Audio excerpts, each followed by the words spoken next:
Welcome back to another episode of Chats with Clark. I'm your host, Joe Clark, and here at Chats with Clark, we don't do poppy intros. We get straight to the point. And the point today is the great Justin Herold. Justin, how are you? Thanks for being here. I'm doing great, Joe. It's great to be on here. I love that little intro that you got going for yourself, and can't wait to shoot the shit with you, man. Absolutely. Yeah, thank you. I'm really excited. I know that you are always working hard. You're a project-based kind of guy. And I've known you, we went to grade school together, so I've known you for a long time, and that is a complete honor. So, Justin, why don't you tell us a little bit about yourself? Oh, goodness. Where to start? Well, I'm 22 years old. I'm at Ohio State right now. That's a lifelong dream that I had of attending Ohio State as my university. Going to graduate this semester, barring anything crazy happening. So Congrats, I'm a bro. journalism major with a game studies minor. Man, yeah, you talked about it. We went to grade school together, did a lot of things together. Even thought we were going to go to high school together. We took some classes back when we were in 8th grade that were St. Edward base in Lakewood. Went there for 4 years, played football, was a part of 2 state championships, played in one of those state championships, was a captain on the football team, was scouted and recruited to go to play Division I football at a point for Dayton, and then decommitted from there to go to Youngstown State. Decided in the summer of my freshman year that I didn't want to do it anymore for reasons. And man, I've been all over the world. Frankly, I've been on 4 different continents. I believe I've been on Africa. My mom's from South Africa, so we've been there 2 times when I was 2, and then back when I was in 6th grade. Went back to Cape Town and had just the most amazing time. I've been to Europe, Great Britain, London. I spent time in the Republic of Georgia and Russia, so that was a heck of a time before coming back to the States when I was about 5 to 6 years old. And I did all my traveling in my first 6 years, so I don't remember too much of all of that stuff, but definitely, I've been places and I want to go. One of my big things is I want to go and travel the world again at some point for the right reasons and at the right time. But yeah, man, what else? Yeah. I mean, I imagine seeing the world at such a young age has to form you subliminally or consciously so much, because you've seen incredibly vast experiences, and that's something that not a lot of people can say, especially at such a young age.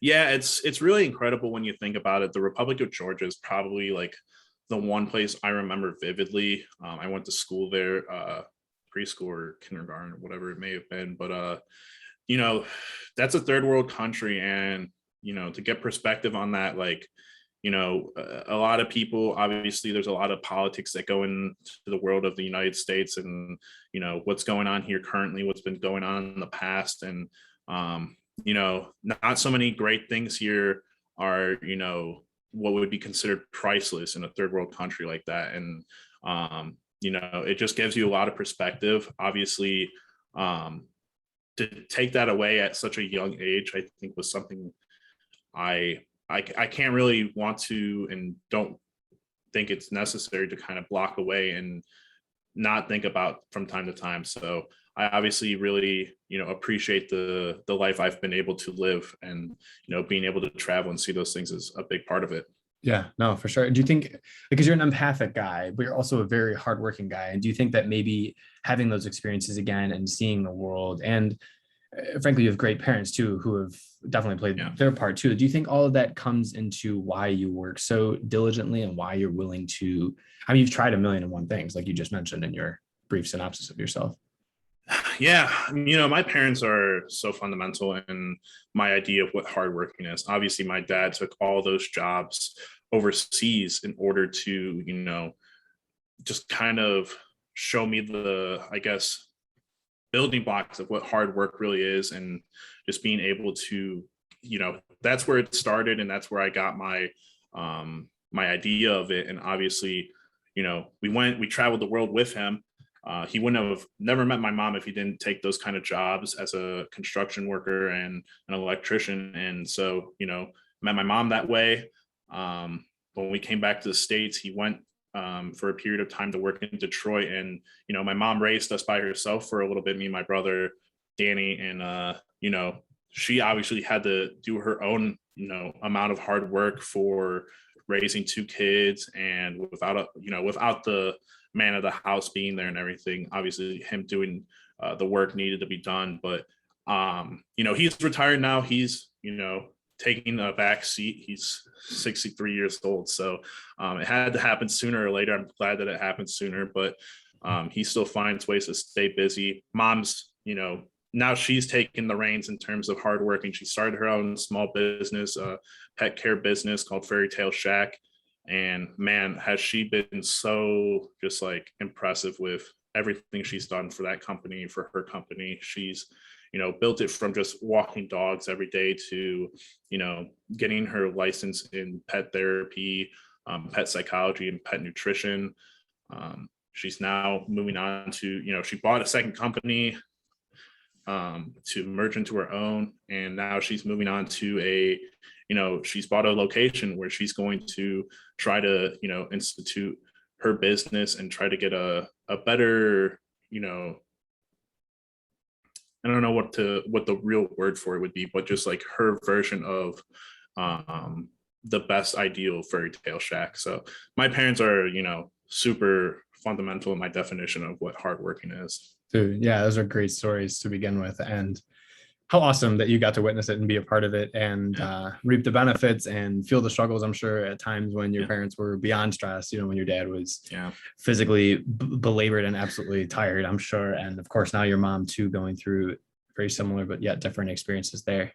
Yeah. That's really great, Justin. I love when people, I love two things. Like, first of all, we all love hard work. Like, hardworking people are admirable, but also like, you guys have always had a close bond too. I mean, that's sick. Like, to have all of that going on, but to have an important family bond is, again, like you said, I gotta tell you, Joe, you bring that up at such like a unique time. So I'm a huge Browns fan. Obviously I have a podcast that we'll probably talk about later that covers that, but me and my dad, since I want to say back when Baker Mayfield was drafted in 2018, we watched so many football games together.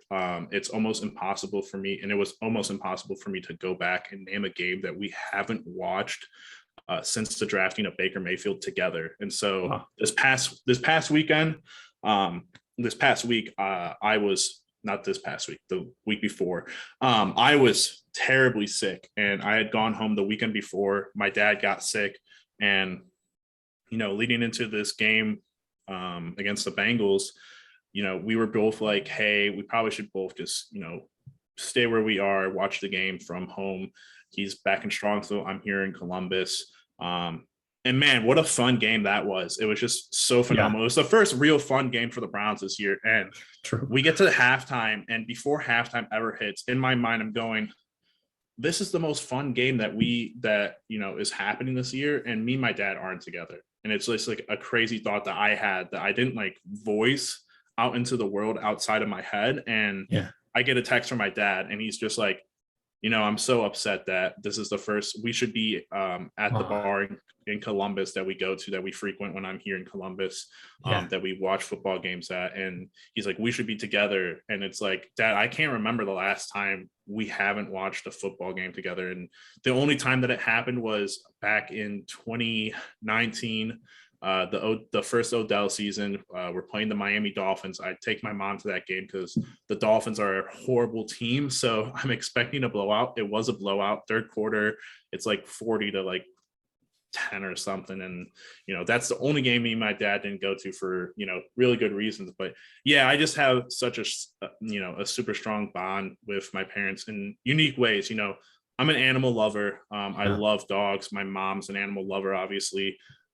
We have a very special bond through that, and through, just a lot of different things. But, it's nice to have the differences between the two of them, where me and my dad are kind of sport oriented, and that's our kind of aspect. He used to be like my coach and everything. And then, my mom's just a super loving, always going to treat me like her little baby and everything. But we have that love for animals, and just the connections there are unique and special. So it's awesome. They are. Yeah, dude, you're gonna cherish that forever too. Yeah. I mean, I hope it goes on forever. I hope you guys are still Yeah. talking about how you go to every game together, watch every game together, or at the bar for every game together. I mean, Yeah.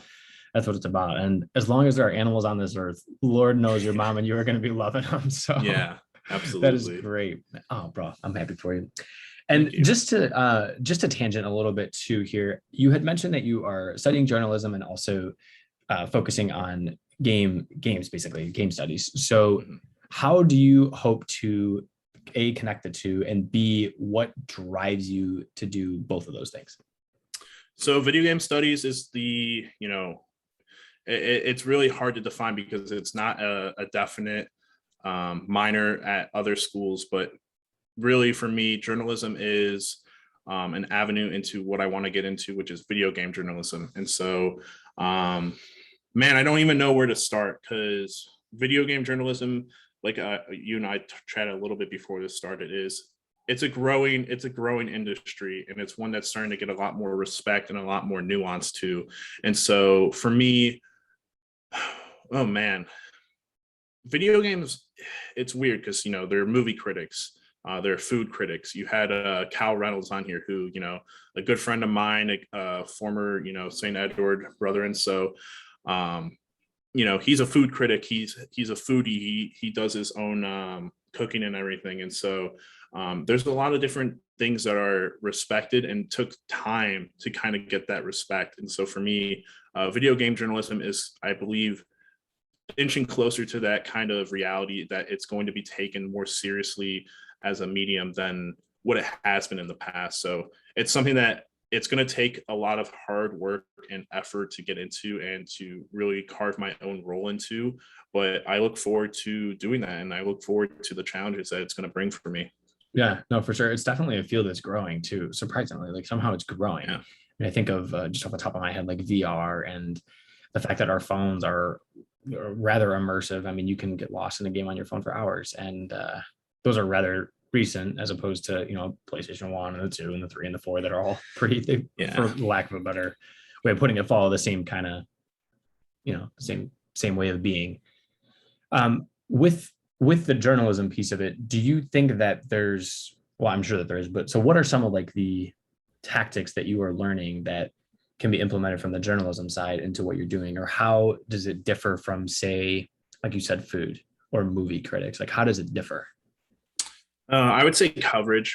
There's a lot of different ways to cover video games. Obviously, um, reviews is probably like the biggest thing that people think of when they hear video games. Okay. When they're, there's the pop culture in it, in terms of like, hey, Call of Duty is just like a game franchise that anyone and everyone has heard about, and it's one game that people go to have like mindless fun to.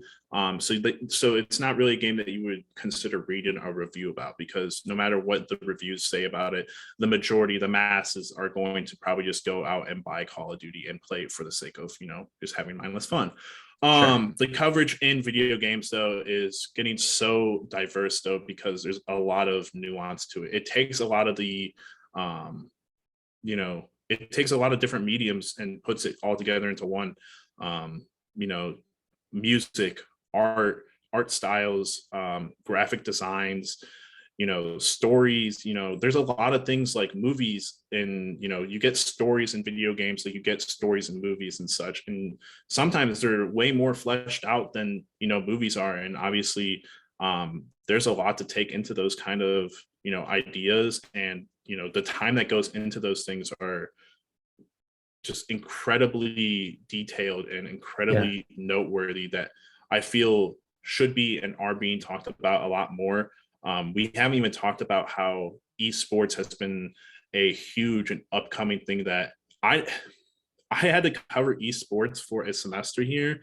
And when I tell you, I was introduced into a whole new world of just, video games.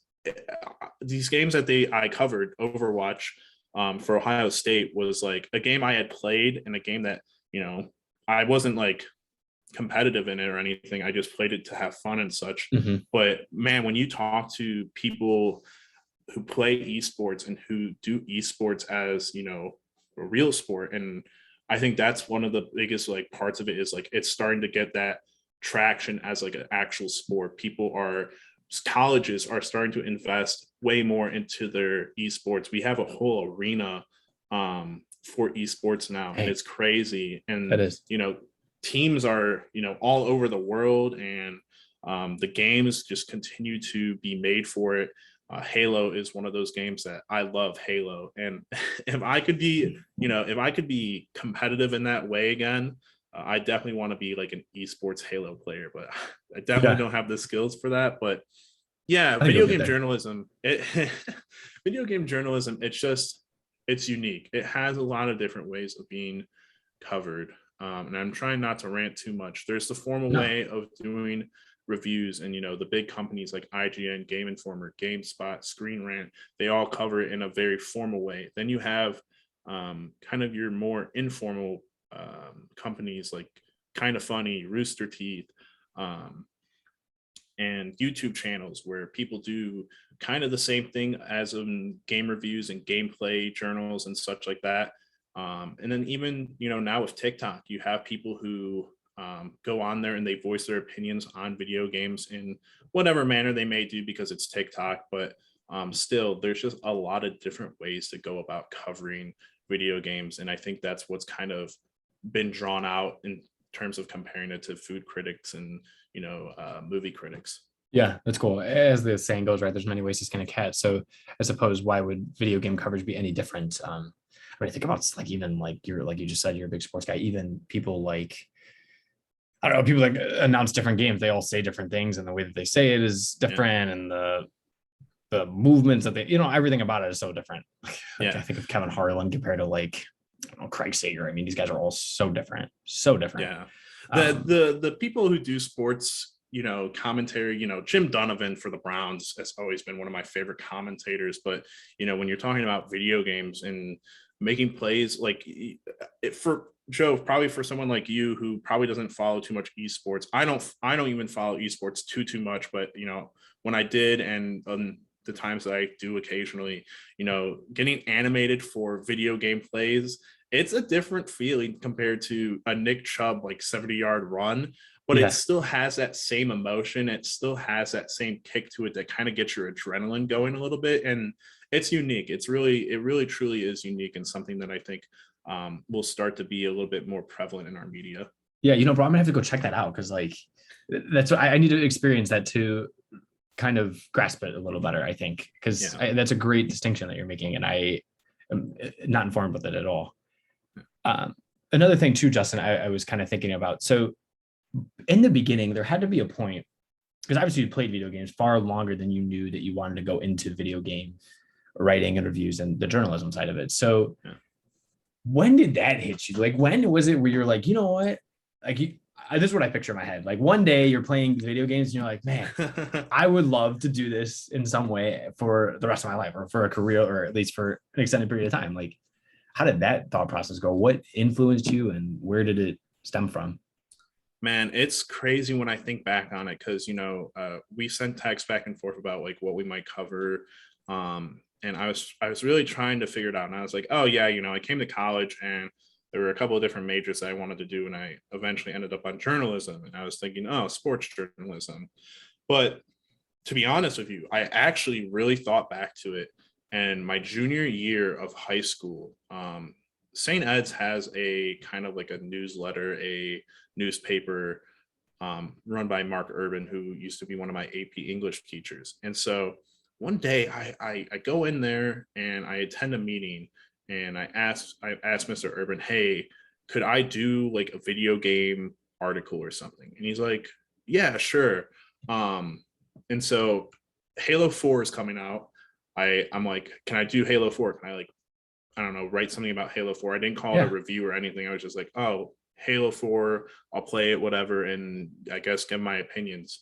I can't truly remember back to what I may have written in that moment, but I know halfway through writing whatever it is whatever that was, I was just like, I don't know if this makes any sense. I don't know that, one, anyone's going to want to read this, and two, that this makes any sense in the way that I'm going about it, because obviously I'm not getting a class taught to me about how you go about writing articles and Sure, such. for sure. And so, you know, obviously that happened. I don't end up doing anything else for the newspaper, anything for St. Ed's. However, you know, I go off to college. I believe my first major that, you know, it didn't last even half a semester, was like psychology. And so I go into undecided for exploratory, is what they call it here at Ohio State. But I go into the exploratory system for a bit, and I get into journalism. And so journalism, I'm thinking, all right, I'll cover sports. Sports is just really easy and everything. However, I don't want to say I don't want to say it was when COVID happened, but I want to say it was the second time, or it was my, you know, second year here on campus that I really started to get into streaming and trying to make YouTube videos. And it was all video game based, and something clicked in me. Like I had always followed a lot of different gaming industry stuff, and a lot of casual game players and YouTubers and such. But for me, you know, I had always had such a deep connection to a lot of different video games. It like I could name off like a bunch of the video games now that I used to play, that I just like, there's something that clicks in you. And you know, it's not for everyone, obviously everyone has their own niche and what they like, but there was just, you know, video game after video game that started to like click with me. And the more it happened, the more I wanted to dive into what was clicking with me and what was like really getting me to be so excited to just like come home after a day at school and just like get into a video game. And so like The Witcher 3, the Mass Effect series, like these games are things that I can go back before I ever really got into journalism, into video game journalism, and be like, man, I love this, this, and this about it. Yeah. And you know, you start to pull from that, and you start to like really find your groove, and you're like, it's kind of how college is supposed to work in my experience. It's like, hey, like you shouldn't go into college and be like, I want to do this thing. It should be, all right, I'm going to experience different things before I make a decision. And that's kind of what happened to me. I kind of started to experience more of my love for video games. And man, I really think I found the thing that I love and that I'm about to get a career out of. Dude, it surely sounds like it based upon the way you talk about it, and you know enough about it. Like, you know everything that you're sharing, and you have all of these details, and you're familiar with the company. Like, clearly you've done your due diligence and enjoy it. So it's really an exciting time. It is. And you know, you say that I might sound like I know a lot more than maybe the general public, like the people who I say, like, you know, the kids who play Fortnite or the kids who play Call of Duty and everything for mindless fun. But you know, there's still a lot more that I have to learn, that I have to educate myself on. I have to be willing to go outside of my comfort zone and not even my comfort zone, but my enjoyability zone. I think that's the big thing with video games is, you know, that's what Call of Duty is and what Fortnite is. It's like enjoyable for people who just want to have mindless fun. But for me, you know, there are big titled games that, you know, come out every year, and I'm like, oh, I'm going to play that game for sure. But they're the indie games made by smaller teams and by smaller developers. And you're like, oh, this game's probably not going to be that good because, you know, it's not as renowned as a Naughty Dog or as an Insomniac. And for me, that was my big problem in the past. I just played the big titled games. I played the God of Wars, the Mass Effects, the Witcher games, you know, the Cyberpunks, you know.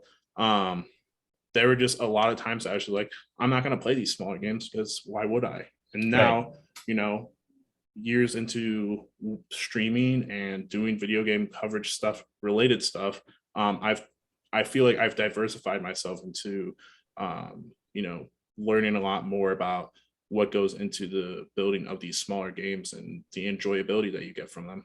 Yeah, that's awesome. I mean, you gotta know it all. So I'm sure that it's kind of like you just keep working your way and you're getting more deep into it. I mean, it makes total sense to me.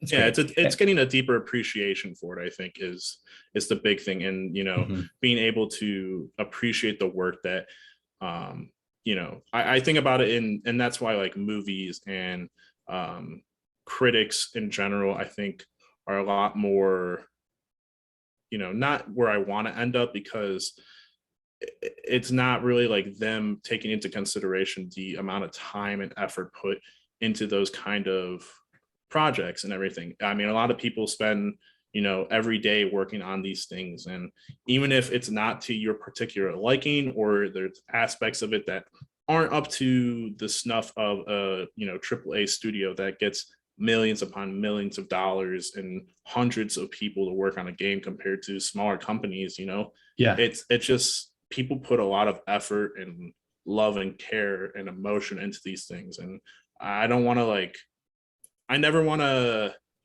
outright crap on anything and, sure. Yeah. put the work of any amount of people into the gutter just because I didn't like a particular game. Yeah. I've never actually thought about it as an art form until you've mentioned it like that. Like, and I see what you're saying. It's so apparent, but I don't know why I never looked at it that way. And I more like when I play video games, it's like you're saying, for mindless fun. It's very Yeah. rare, and that's kind of what I do. But truly, yeah, you're spot on, bro. Like, it is an art form. It's all of the music is important, the theme Yeah. and stuff. Like, I think about the theme for, I mean, the Fortnite theme is a great one. Like that deep sound, or like the Call of Duty one, the Call of Duty zombie noises and stuff. Yeah. And like the music from Kino der Toten, like you can hear it. Like, all I have to say is that, and it takes you back to being 12 years old and, playing zombies for literally freaking hours, I'm sure. Yeah. Yeah, Stuff like that. absolutely. It's crazy because I'll tell you what, I probably spent more money than I should have on collectible things for video games. And I'm big into vinyls now. I love having my vinyls, and man, have I spent a bunch of money on video game vinyls. But it's not even that there's like, you know vocals to a lot of these things. It's just the instruments, and it's Yeah. so and the moments that you can pull from just listening from a particular track or anything. It's just it really is an art form, and it's really something that I think has garnered a lot of respect and will continue to do so. Absolutely. I agree with you. It's multifaceted, and there's a lot going on, and more people are playing. It's common. Yeah. And hey, speaking of like a growing field, I mean, streaming, that's another thing to me. I mean, it's kind of wild. Like, that field is growing and growing and growing. And I mean, Twitch is one of the biggest platforms out there right now in any capacity. And I don't think people recognize that to begin with, but also that like you were saying, where a Nick Chubb 70-yard touchdown has an adrenaline kick to it, just like, an event in an esport game. This streaming is like being in the audience, and that's kind of cool. And like, we've all seen those TikToks, I think, where people are saying, it's like, I got like 100 of my friends behind me kind of thing, and I'm playing the game. Like, I feel like everyone's seen that TikTok, because that was a trend at one point. But to describe it for someone who may be listening and is not, essentially it's a video that the gamer puts out, and it's saying like, oh, you got like 100 people in the chat, or 100 people streaming with you, like watching your stream. And then they're like acting as if it's, the 100 people physically behind them in the crowd, because that's what these people in the stream represent. It is a person behind whatever screen is watching them. So that's cool. But regardless, long story short, how did you decide that you wanted to stream, and how's it going? I know you've taken a hiatus from it recently. So well, give me a little bit of the intel on your streaming life. Streaming is really fun, man. Like, I think people, it's tough because people get into streaming for, I think, a lot of reasons. And the reason why I got into it was just because I play video games already. And in my head, I like to think that I've grown into a more opinionated person in, my college years than I was back in high school and such. And so, I played video games, and I would think things out loud sometimes, and be like, man, like, where someone like, I don't know, maybe say something or like converse with me while I'm doing that, or just like kind of give me like what they're feeling, what they're thinking, what their response to what I said was. And so I move into my apartment the first year of college, and I'm by myself, and I'm thinking, I play video games already. I might as well play it and give switch a shop because, Nice. or streaming a shop because why not? At that point, it was really just like a why not kind of thing. Obviously, um, there's a lot of money to invest if you're going to take it seriously because you want to have a nice setup. You want people to kind of appreciate the effort that you put into it. And that's something that as time went along, I started to get way more serious. I went, bought a rig and bought the equipment, my mic, my camera and everything, my monitors. And, it's something that I've taken a lot more seriously in the time that, I have been doing it. I would say that I'm a streamer of 2 years, 2 to 3 years, obviously with my breaks in between. And so, but yeah, it's just really a Mhm. thing where for me, it's not that I want to get anything out of it in terms of like, you know, the the fame or the Yeah, like the clout and the monetary yeah, gains, the all that. attention. Yeah, I'm not really huge into that. Now it has its other uses for me, like, building a portfolio, sorry, of, my stream clips and being able to put that out there for, potential job listings and showing people that, hey, I have a presence on camera.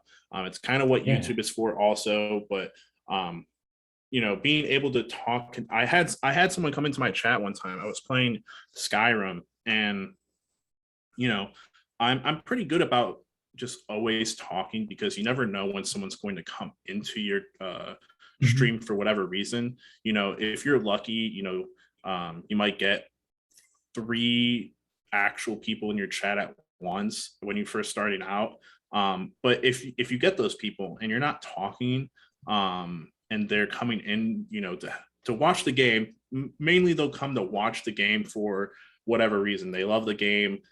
They see a particular person playing it or whatever. But if you're one of those people that they want to hear you talk and you're not doing that, unless they prompt you to talk, they're just gonna more likely to not just click out of your stream and go to someone else's. So Yeah. um someone came into my stream one day and they're like, hey, like you do a really good job of just continuously talking and just like never like stopping really and reading your chat and kind of giving people something to digest when they come into your stream. And that was like a huge compliment for me. And I was like very happy. Sorry about that ambulance going by. No, It's a yeah, regular praise for them. occurrence. But Yeah. yeah, I mean, it's really like a self kind of gratification thing for me at this point where I just get a real kick out of, continuing to have that presence and Mhm. have people occasionally come in and chat with and kind of, just chill with. Yeah, it's powerful. It is fun. It's kind of like you're having some snacks. It does have that feel. It has like that's one thing I think the streaming industry nailed on the head, like right away, because it is a growing thing. But I think it's always had that feel. Like people that have streamed for years know that it's kind of like you're hanging out in your basement, you're having some snacks. You know what I Yeah. mean, you're literally just chilling out, playing a game, and it's like you're kicking it. And I Yeah. remember like popping into your streams a couple different times, and one time was Fortnite, one time was a game I don't even remember, and then another time was the Spider-Man game because I remember you're really into Heck yeah. the Spider-Man game, and just being able to appreciate it and just being like, hey, like what's up? Like I got a couple of minutes, like I figured I would pop in and see how you were doing, and same thing, you were talking, you engaged me, you engaged other people that were also in there at the time. There was one of your buddies when you were playing Fortnite. I remember you guys were playing together, and like you could hear the camaraderie between the two of you, and also you feel like I feel as the third party that I'm not really the third party. Like I'm right in there with you kind of thing. Yeah. And it's like I'm handing you the gold pump or whatever. I don't know. You know what I Yeah. mean? That's cool. Streaming it's very unique because obviously it's hard to find your bases. It Mhm. really is for someone like me. Like I said, 2 to 3 years, I don't really have a following or anything. I haven't streamed in a while. I have less than 100 subscribers on Twitch and everything, but truly it's because there's like an algorithm to how those kind of things work. Obviously, if you don't post on social media, and this is something that I need to get into once I get back into streaming in general, is just be more active on social media about the things that um, I'm doing in terms of streaming and all that. But and that's something that I think in the past held me back. It's I was kind of closed off in terms of social media. I didn't want people to like really see this super nerdy side of me, and You know, I have my quirks that in terms of like, you know, the things that I show off to people. You know, I try to put off, you know, not being fake, but also just kind of not being that person that you don't want to connect with because oh he's a nerdy person, he likes this or that. Like I'm super into anime now, and so when I first got into anime, it was like one of those things that um you know no one was into it was Right. not this, it was not this thing that it is now where a lot of people in Western culture are really picking it up and embracing it, you know, doing cosplays and stuff, Dude, and it's it's like a not this. juggernaut now. Yeah, it's It really is. ever since COVID happened, it boomed. It really just hit off. People like, you know, binge watched all their favorite shows. They And that's binge what it watched is. Game of Thrones Mhm. and their The Walking Dead's, maybe, I guess. I used to love The Walking Dead. Um, but little did people know that there are hundreds of animes Yep. that have a lot of high quality, and people like the reason why it's so like put off in, or how it used to be put off, is like, oh, it's like it's a children's thing because it's animated and everything. Well, I'll have you guys know that the greatest Spider-Man movie to ever come out is an animated Spider-Man movie called Spider-Man Into the Spider-Verse. So you guys can, you know, deal with that how you wish, but as far as I'm concerned, you know, a lot of things come out of animation, and it's another Yeah. like, it's another possible avenue that I want to like work into. Maybe it's just pop culture in general, but you know, animation in general is just crazy in terms of like how stretched out certain animes could be, or even like I was talking about Spider-Man Into the Spider-Verse, like the story of that Spider-Man movie is phenomenal. The soundtrack, that was the first vinyl I ever bought. I bought a vinyl Really? Wow. player just for that reason. I My saw that gosh. movie, Joe. I kid you not. I saw that movie probably 8 to 10 times in Oh my theaters. God, that's Not, sick. I'm not lying. I'm No, like I legit believe you not lying. totally. I went and saw it with like my best friend from high school. Um, Went and saw it like 3 times by myself in Columbus. Took my Yeah. mom to go see it. Took my dad to go see it, and like maybe a couple other times I saw Mhm. it again with friends and stuff. But I kid you not, every time someone like mentions like one of the Spider-Man movies in comparison to another, I'm just like, it doesn't stack to Spider-Verse. Yeah. You're like, it doesn't even matter. Like they're all And competing for second. and the reason why I say that is because for me, a lot of the things that happen in the animation of the Spider-Verse movie, it's just like it's impossible to recreate that on the big screen in these, you know, Yeah. physical IRL things. So it's just unique. And I think, you know, in terms of anime and that kind of stuff, it's a growing interest in the world. It is. And you know what's like funny about anime?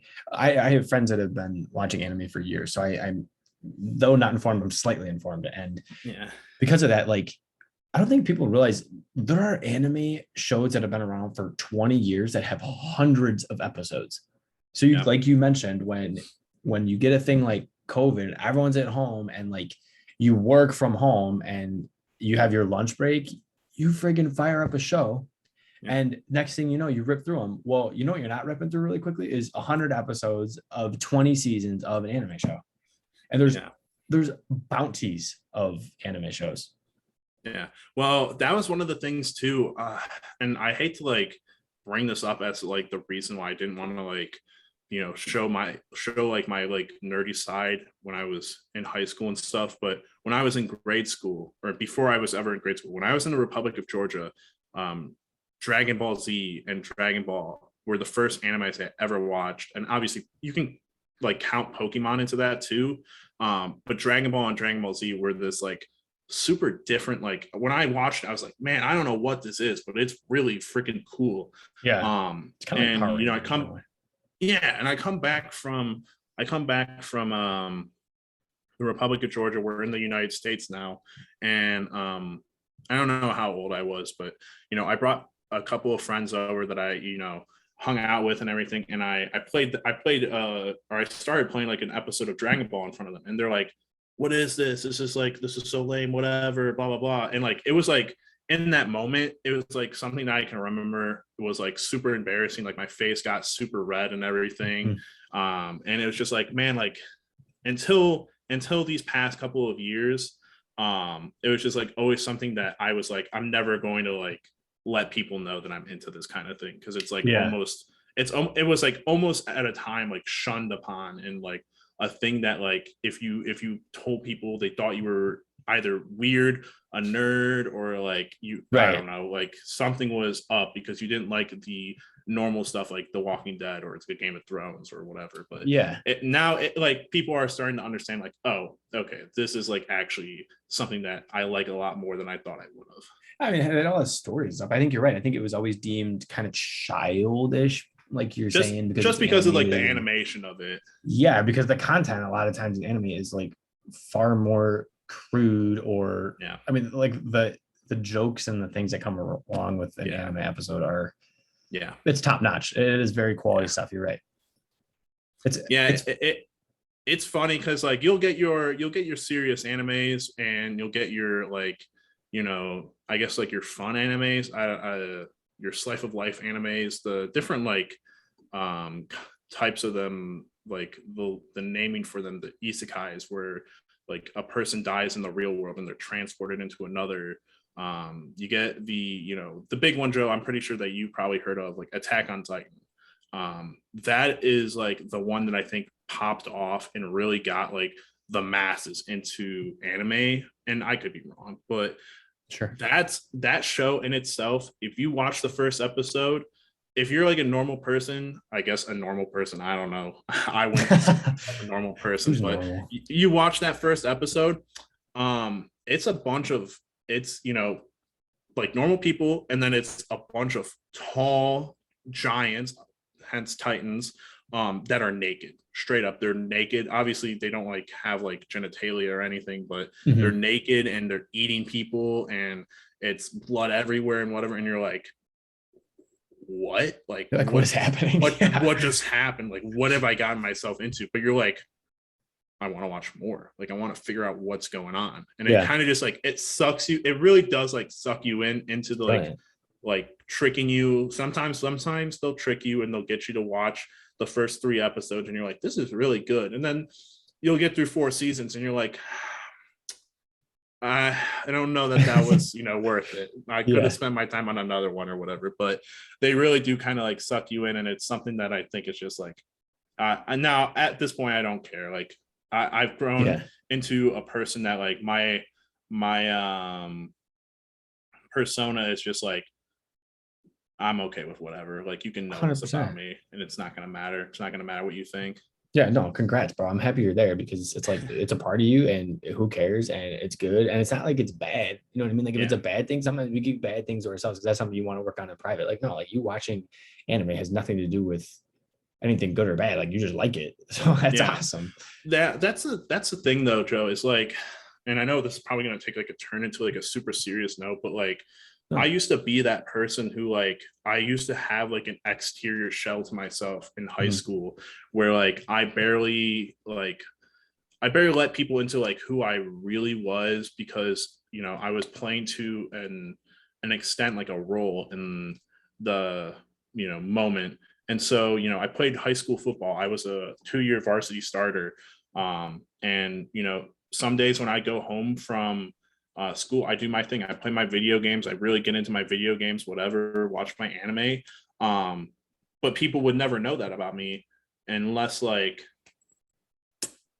you know, they basically wouldn't know that about me. I don't think a lot of people knew that about me in high school, because I would come in and the next day I'd talk about, you know, the Cavs, LeBron James, Kevin Durant, back in the day when it was LeBron James versus Kevin Durant. And I had a huge affinity for loving Kevin Durant and everything, and just all that. I kind of put out this persona of like, hey, I'm a sports jock kind of guy, and I really started to develop that kind of like, not really like an ego, but just like a persona that wasn't like who I was. And it wasn't Mhm. that I'm not this person, but this is like 50% of who I am.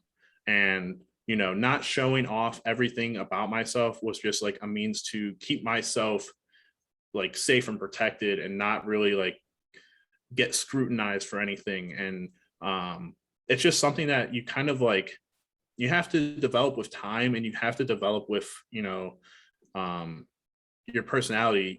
My senior year of high school isn't one of the greatest that I like to remember. Honestly, it was, I played football. Everything during the season of football was great. And almost like immediately after the turn of events of like losing to St. Ignatius, your high school and everything, it felt like my world kind of started to crumble. I had a falling out with a bunch of people that I thought were my friends at the time, and I was in a dark place, and I was like, I don't know, like what's going on, like how I'm gonna graduate high school. And then I meet, and it's not that I met them, it's like they were in the background. My friend group that I have now, they were like in the background of the things that I did. And as I came onto them a lot more, I started to come into the person that I am. I like to think Yeah. that they're the reason that I became the person that I am today, and along great. with other things, obviously. But being able to be more myself and to show my interest, because they had their own interests that they were into, and they weren't all necessarily the cool or hip thing, but they had them and they expressed themselves. And I got into that more. I did mock trial, which was a thing that not a lot of football players, not a lot of athletes did at St. Ed's. And that was my first kind of like, I guess, stepping stone, because I got pushed from my coaches even, and from on both sides, from my mock trial team and from my football team, like, hey, like you need to be a little bit more dedicated to this or that. And I was like, whoa, like this is like something I didn't think I was going to get blowback for. And Yeah. yeah, but like, putting yourself out there and being okay with like the opportunity of getting like embarrassed, or not really like you know being all of yourself because you don't want to receive blowback in any way.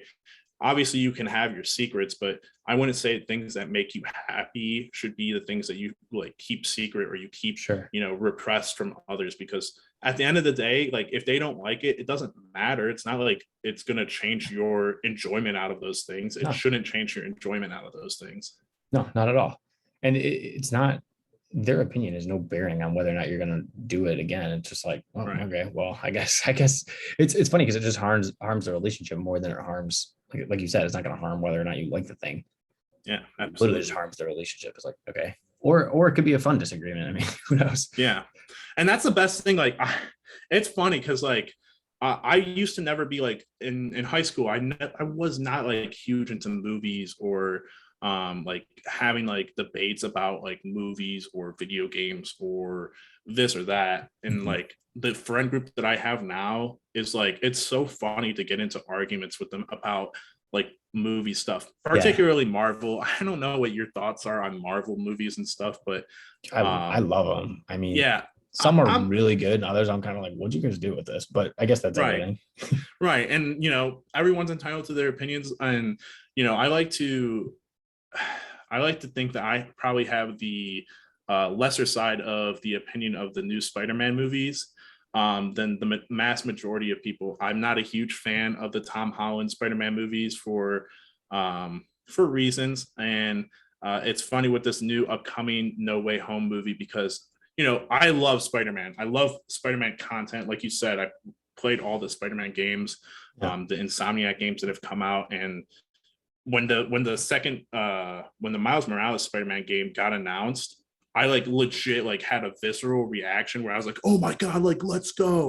Like I just get pumped for Spider-Man in general. But with this new No Way Home movie, all the rumors of returning characters and the past Spider-Man possibly coming back, I'm a huge, and this is like where I get all my flack from my friends, I'm a huge Andrew Garfield Spider-Man fan. And it's not because of his movies. His movies stink. Like the story in his movies stink. But him as Spider-Man, who was Gwen Stacy? Emma Stone. Their versions of Peter and Gwen are really good. Like they're really good. I don't think his Peter Parker is very good because he was like a skateboarder kind of guy, but like his Spider-Man is bar none the best out of all of them in my opinion. And the relationship between Gwen and Peter in those movies, which is phenomenal. But I don't like a lot of the versions of. I'm okay with the first, Tobey Maguire Spider-Man movies, but I really don't like any of the Tom Holland Spider-Man movies. Yeah, it's fun. Yeah, the Tobey Maguire just have that like nostalgia about them for me. Yeah. I think like we grew up on it. I think the first one was '04. You could fact check me on that, but Yeah. I think the first one was '04. Like we were young kids when that came out. I remember watching it with my Right. dad. Like we went in the basement and turned off the lights, and you know what I mean. He had already watched it to make sure I wasn't gonna be able to sleep or whatever. It's like, yeah, like so he's kind of like the OG Spider-Man for me, but I totally love I'm with you. I love the debate on like, oh, who's the best Spider-Man, or like who's the best Avenger, or anything of that effect. Like Marvel that's one thing I think Marvel does exceptionally well, is that they created like this Marvel community, at which they literally call it, where you feel a connection to one, if not many of the characters that they throw at you. And there's a ton of them. So that's another benefit that they have. And they have the cookie cutter Marvel movie way about it, and they're going to shove it down your throat, and 90% are going to love it. And then for the 10% that don't, it's like, well, we already have 90. So it doesn't matter. Yeah. I got my Marvel movies that I love and everything. And it's not like I knock a lot of the Marvel movies, but they're like the ones that I consider like top tier, like movies in general, not just like Marvel movies, but I have a huge affinity for the Guardians of the Galaxy movies. Those are like my all-time favorite movies, and it's like it kind of plays into that like video game love that I have too, because they take the music aspect and the visuals in those movies to like a different extent compared to every other Marvel movie. Like obviously it's a lot more of like a jokingly thing in those movies when the music starts to play, but like it's so good. And it's like I have those vinyls too. I was just gonna say that first movie, bro, I think that soundtrack was #1 for a really long time. So good. I'm pretty sure. Like again, it would have to be another fact check scenario, but I'm pretty sure that vinyl, that album, did exceptionally well after the movie came out. Yeah, and then the box office hit too. Yeah, and then you got like the obvious like hits, like the first Avengers movie. I think is still the best Avengers movie. Black Panther is phenomenal. Can't remember what else like is up there for me, but those Iron Man movies. I'm not a huge fan of the Iron Man movies. Really, those are good. I think that first Iron Man movie's pretty freaking good. The first one's very good. I think the second one is like a lot of setup, and then the third one is just like it's pretty disappointing. Like it's just like and when you think about it in the whole like when people like really get riled up like in the continuity aspect of everything, and with especially being in COVID and with Disney Plus this year, the first TV series they do, WandaVision, every week you go on to TikTok and someone's got a theory about something that's happening that didn't happen, and it like it's gonna happen this episode. Nah, it didn't happen. It's gonna happen sometime this season. Nah, it didn't happen at all. Like people are like losing their things, and that's where it kind of like gets murky when you don't just take them as like individual movies, and you're like, oh, they in some way conform to the universe that they're in. Whereas like you think about like the Tobey Maguire and Andrew Garfield movies, they didn't conform to anything. The X-Men movies, they didn't conform to anything. They were just being themselves, and that's all they had to worry about. Now with the whole Spider-Man No Way Home, you're like, oh my goodness, how is this going to open up the multiverse, and how like what's going to happen if they bring in these Spider-Man? Are they going to keep them, or like what's going to happen? So and Miles has to have parents, and it's like why, like all this crazy stuff. Yeah, you're right, dude. And you mentioned it earlier, and not to totally change the subject, but I wanted to touch on it before we kind of call things wraps for episode 1 here. You do have a podcast, and you do it with one of your buddies, and you talk Cleveland sports. A lot of Browns talk. I know you've been talking Cavs recently. I saw, but a lot of Browns talk for you. Talk to me about that a little bit. Talk to me about, hey, let's fire up a podcast about freaking Cleveland sports and how that comes to be for Justin Herold and who is it? Is it Jeff Santa? Is it Jeff? Right? Jeff Santa. Yep. Yeah. Okay. Yeah. So the Cleveland Pulse YouTube channel, which used to be the Cleveland Pulse podcast, was my idea during COVID. At the very start of COVID, they sent us home for spring break, whatever it was, in 2019 or 2020, and 2020, sorry. And you know, I at that point there's a lot of people just shut into their homes, and there's me. I just got into my journalism major that year, and so a lot of things get closed off for me in terms of what I was doing at school. And so I'm like, hey, I need something. I need to stay on the, you know, creative side of journalism. And so creating the podcast was my way of, you know, staying active and staying in the realm of my major and kind of being able to just voice out the many opinions that I have. And so sports obviously being one of the big ones. I figured basically making it Cleveland based with Jeff was the best idea, because you have to kind of, with starting something up, you have to have your niche. And so originally it was something that I had thought was going to develop into something bigger than just Cleveland sports. And occasionally it does get outside of Cleveland sports, but like you said, Cleveland Browns, the Cavs, the Indians, now Guardians, that's our main content. And the reason I chose Jeff was because, you know, he's part of that friend group that I have, but he's a part of it, and he's kind of my antagonist almost. We don't often agree on a lot of things, or like we tend to have differing opinions on a lot of things, and that's mainly what I wanted, because, you know, you listen to the radio and you listen to talk shows, there's a good guy, there's a bad guy. I like to think that I'm the good guy of Cleveland sports, because I like to give a lot of people chances. Yeah, you're the lover for sure. Yeah, I put out a lot of love, and then Jeff, you know, rightfully so, has a lot of a statistical mind and doesn't like to just kind of conform to the general opinion. I don't know that I conform to the general opinion, but I think I conform to the, hey, like, let's keep it upbeat, let's be happy and everything. I always had high expectations for the Browns, even when they go 0-16 and 1-15 and everything. I was like, yeah, we'll get them next year, kind of thing. The classic. Yeah, but it's developed into the Cleveland Pulse YouTube channel now, thanks to Jeff, and it's just been something that has grown out of my mind. I mean, it's, you know, we're not huge or anything, but it has been so much fun, and it has been such an eye opener to the world of media coverage and just what I can kind of expect to be doing in the future. Yeah. Dude, that's awesome. It's a great way to get your feet wet. And like you said, you're having fun with it. I like that it's bringing you out of your shell a little bit too. I mean, this is streaming practices, you talk into a camera. And I think, you know, I think something that I think is interesting is having to hear your voice back too. That's a weird one that I think it takes a lot of time to getting used to, because it's a rarity. I don't know how it is. I don't know how it is for you. For me, I hate it still to this day. It's something that, like, I don't watch a lot of my videos back in terms of the polls right now. I don't really watch those videos back because I don't like hearing my own voice. I love hearing everyone else's voice, but I don't like hearing my voice.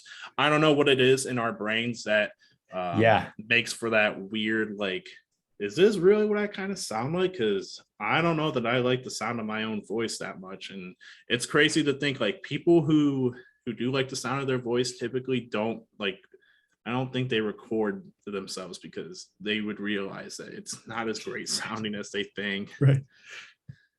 Well, when this one goes up, you better watch this one back. That's all. Yeah. Or listen to it. And you can let me know what you think about your own voice that time. So everybody, again, that is the Cleveland Pulse YouTube channel. You got to check it out. I'll have it in the description below. They do a great job. It's fun. They kind of bicker sometimes. That is always a pleasure. I like when you guys get into it. Passionate dudes. And I think that is a great driving factor. If I had a word to describe you, Justin, I think that passion is one of them that really quickly and easily comes to mind. You know, I have a closing question for you. Well, I have two. The first one I should have asked you earlier. The second one is my closing question, very typically. So the first one I wanted to ask you, if you were to recommend an anime show to someone who may be listening that is, let's say, not informed at all on anime and is like, you know, I think I want to start getting into it. Boom, hit them with the starter. This doesn't have to be the best one. You know what I'm saying? This is the starter. Right. It's a key distinction here. That is such a key distinction, because I've had to do that in the past. I have had to recommend this anime. There's two now. There's two animes that I recommend for starters. The first one is the one that I kind of like really got into and really Yeah. thought about during COVID, which is Fullmetal Alchemist Brotherhood. It's hard to describe, but it's really close to that kind of like it's not anything crazy. It's not anything like out of this world. Mhm. And the first couple episodes really ease you into what's going to be happening, and then it kicks up and it progresses, and the story really gets going, and the characters are awesome. I watch all my stuff in dub, so I think the dub's a lot funnier occasionally than the sub. My second anime is Demon Slayer. This one is like what's currently really big for a lot of people. It just had a movie release. I've heard this about Yeah, Demon it's Slayer. Okay. huge. It's also very like not super crazy. Okay. It's very like obviously demons and stuff. But it's like feudal Japan, samurai kind of stuff. And so, I think a lot of people can get down with that aspect, and it kind of again eases you into that world a little bit. And Yeah. it really does. The animation for that is what everyone, it's not like neither one of those is like, well, Fullmetal Alchemist Brotherhood might be like the best in terms of like an overall anime, but Demon Slayer has its kicks, but the animation for that is just top tier. It's probably, Cool. if not the best, like very close to it. So you fall in love with like the art of it, which is Yeah. huge. Because if you fall in love with the art, then it's like, all right, boom, I'm in. I'm locked in already. It's over. Yeah, and this is just a caveat to anime in general. Something that I think is going to get way bigger now is anime movies. Like I said, Demon Slayer had a movie. There's a Jujutsu Kaisen movie coming out in Japan in December. My Hero Academia is huge, but the thing with anime movies, their budgets are huge. So they go absolutely insane on the animation, and Wow. those are just like a lot of them are just to have fun at and stuff. And so I think if people get into it, they would really love those kind of experiences. Boom. Same thing. I'll fire those in the description. So I'll link something that you can that anyone Funimation, Crunchyroll, Netflix. I believe Netflix has the two that I listed off in Demon Slayer and Fullmetal Alchemist Brotherhood. So a lot of, and it's getting like traction everywhere on apps and stuff. So it's pretty accessible. Yeah. I mean, I'm sure it's going to be firing up on my TikTok page now that we've talked about it. So yeah, absolutely. I hope you like seeing a lot of cosplayers and stuff like that. So I know I'm going to have all streamers. Yeah, right. And then my last question to you, Justin. I always contend, well, this whole podcast, I'm always curious about people's mindsets towards things. I'm always curious about their journeys and why they think about different things. And through everything that we've talked about, there's always underlying themes. And we see that. And like I mentioned, your passion. And then, of course, we talked about your travel at the beginning of this and all of you coming out of your shell and the high school time and literally so much. All of this is what forms you. And that's why I love this podcast. I love having people on and talking to different people who come from a plethora of backgrounds and do incredibly different things. Some struggling, some killing it, some somewhere in the middle, anywhere. But here nor there, one of the main things that I always contend is that people who are grateful tend to be the happiest. I think that one of the vehicles for happiness, for true joy, is to be grateful. And so my question to you, not to put you on the spot, but to entirely put you on the spot, is what role does gratitude play in your life, Justin Herold? Man, gratitude's hard to define into one thing. It could be for your family, it can be for your education, your standing in life and all that. Man, gratitude. For me, it's experience. I put a lot of stock into the experiences that I've had. Like you said, people can be struggling. People can be at the best of times when you talk to them, at the lowest of times when you talk to them. But I think those times come, to everyone at some point or another. They happen, you never have the best day, every day. Mm-hmm. And sometimes you have the worst of days. And being able to take those days and take the struggles and take, I listed off a couple of things, and if I was to say that those are just those are the only things that happened to me, I'd be lying. Those aren't the only things that have happened to me that have put me down in the dumps and have really, had their effect on me. But those are in the moment things that, I can think back to many different experiences. I mentioned that I was committed to Dayton. I committed to Dayton on National Signing Day, and a day later, I get a call from the admissions office telling me that they can't accept me because I have a D in Spanish. And that was something at the time. I had lost friends before that. I think I'm getting back on track with going to commit to the D1 school to play football in Dayton. The day after I commit, I have to decommit. I don't tell people the real reason because I'm highly embarrassed that, hey, I don't get to go play Division I football at Dayton because I have a D in Spanish. Yeah. That's something now that like I can voice that, and I'm 100% fine with, because although in the moment it was tough to deal with and it wasn't something I wanted people to know about, it's not something that's going to come back now and bite me. And there's not a lot of things in my life, to be honest, was I always the greatest of a person? No, I've gone and I've reflected on my life, and when I was a kid, I wasn't the best kid ever.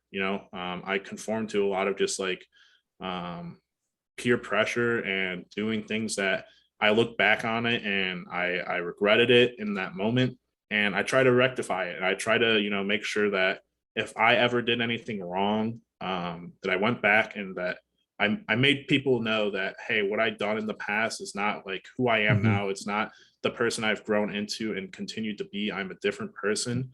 I apologize for those moments, for whatever it may have been, with my parents, with people like coaches, with people in passing, classmates, whatever.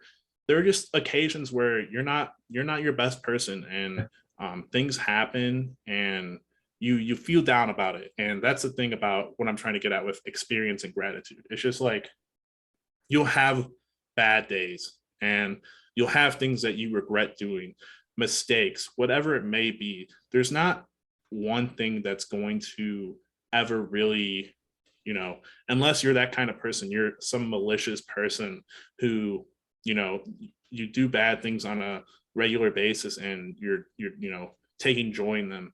If you do something and you regret it, then deep down that means you have a conscience, and that you're not that kind of person that you're worried people might put you off as. And so for me, that Dayton experience was huge. It was an experience that super embarrassing, having to talk to my parents about that, having to decommit, having people ask me why I decommitted, lying to them. It was one of those moments in my life where I was just like, I hate everything I've had to do in the past 24, 48 hours, a whole week, talking to people, lying to, coaches and to players on teams that, communicated to me. It's just like, hey, like at that moment I couldn't do it. But now I take a lot of things in strides, and I try to reflect in a lot of moments if I'm heated about something, and I might have said something that I shouldn't have because for whatever reason I was, I don't know, upset for some reason, and I said something that I shouldn't have. I try to go back and make sure that I apologize for that. It was in the heat of the moment, and I try to make sure that I just experience things and I don't let them take over, what I'm doing now in my life, and let them kind of, hold me back from moving forward. So I think experience is, the one thing that I have an immense gratitude for. No, yeah, it's beautiful. And you have a great perspective on how to really live a life that is oriented towards gratitude by appreciating the moment, and then B, also growing from past times that are difficult, for a non-fruity word. Yeah, for times that are difficult, because difficult times allow us to grow, and difficult times allow us to reflect on them like you have done, and put them into our new lives in different ways. And that's how we become better in any way, like whether it's in a sport, whether it's in streaming, whether it's recording a podcast, whether it's just being a better human being for the well-being of those around us and those within the world that we share. So Yeah. that is profound, and I give you credit. So way to be. Thank you. I appreciate that. Yeah, absolutely. Justin Herold, everybody. Justin, as you hear, is a great man. He's got a lot going on. Congratulations to you with your impending graduation from the Ohio State University. And, you know, I'm excited to see you. I'm excited to see you when you're on the West Coast doing your thing. And I'm excited to read your names and to pop in on those streams that are, you say you have under 100 subscribers now. And I'm excited to see it when it's over 100K subscribers. And Oh, yeah. when your Cleveland Pulse YouTube channel is booming, you're doing a lot of great things, and you have your hands in a lot of different baskets that are all great, and you're influencing the world and sharing your thoughts, and you're being yourself. So it's a pleasure to have you on, Justin. Thanks for coming in.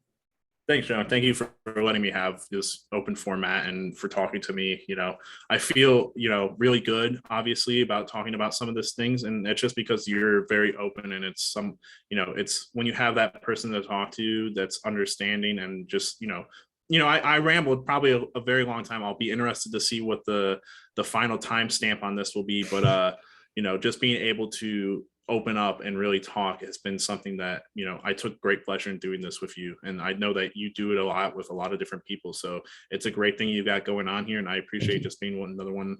So hopefully maybe I get to do it again in the future. I would love that. Yeah. It's episode 20. So Justin Herold is episode 20 of Chats with Clark. Thanks for tuning in. This has been another Chats with Clark. If you haven't hit the subscribe button, you're wasting your time. Just hit the thing already. Hit the subscribe button. Catch all of the latest Chats with Clark. Like I said, this is episode 20. I am your host, Joe Clark. Thanks for tuning in.